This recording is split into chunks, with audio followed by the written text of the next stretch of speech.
Hello, I'm Clarissa May Bagsik, the wife of Jerby. So I'm a member of Ministry of Helps and I just wanted to share yung breakthrough namin sa family.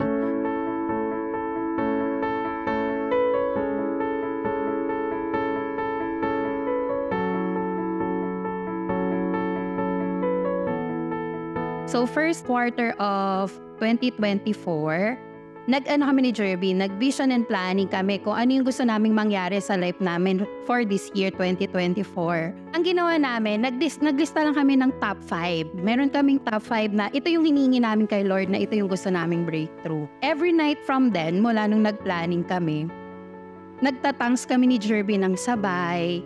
And then at the same time, kung ano yung nasa listahan namin na 5, dinideclare namin sila each every night. We just decree and declare na, Lord, ito yung gusto naming ma-receive na breakthrough sa life namin. Part ng declaration namin is, by January kasi, I was led to resign from my work sa banker.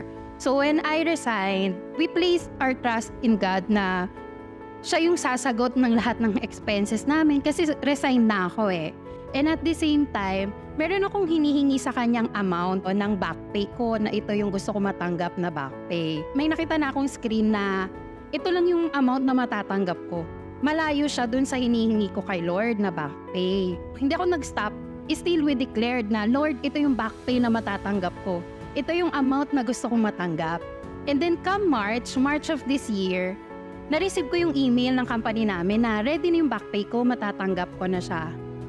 And lo and behold, ang galing ni Lord. Kasi kung ano yung dinideclare ko na amount, more than pa nun yung binigay niya sa amin.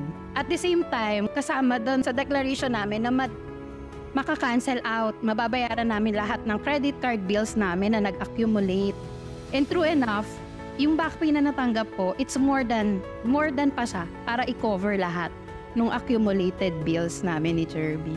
2 na agad yung nawala doon sa declaration namin ni Jerby. Ang galing ni Lord kasi first quarter pa lang ng January, kalahati na kaagad yung na-answer doon sa mga prayers na dinideclare namin.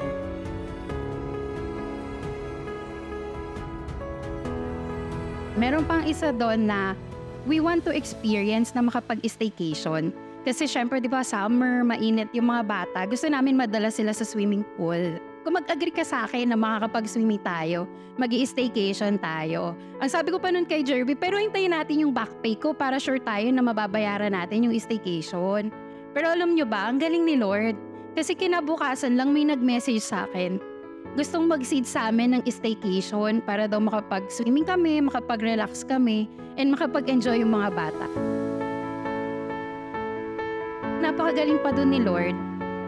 Hindi lang isa yung na-receive naming staycation. Yung na-receive naming staycation, hindi lang din double portion. Times 3 yung binigay sa amin na staycation. So meron pa kaming upcoming na 2 staycation na parating.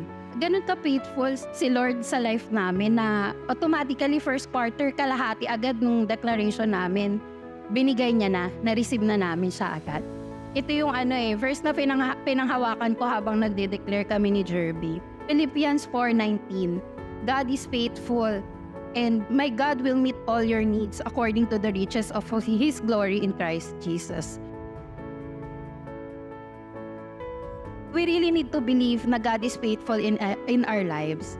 And ayun nga yung power ng agreement na kami ni Jerby, we really do agree and we really do make it na kapag gabi, nagde-declare kami and nagtatangs kami together to receive yung breakthrough sa life namin.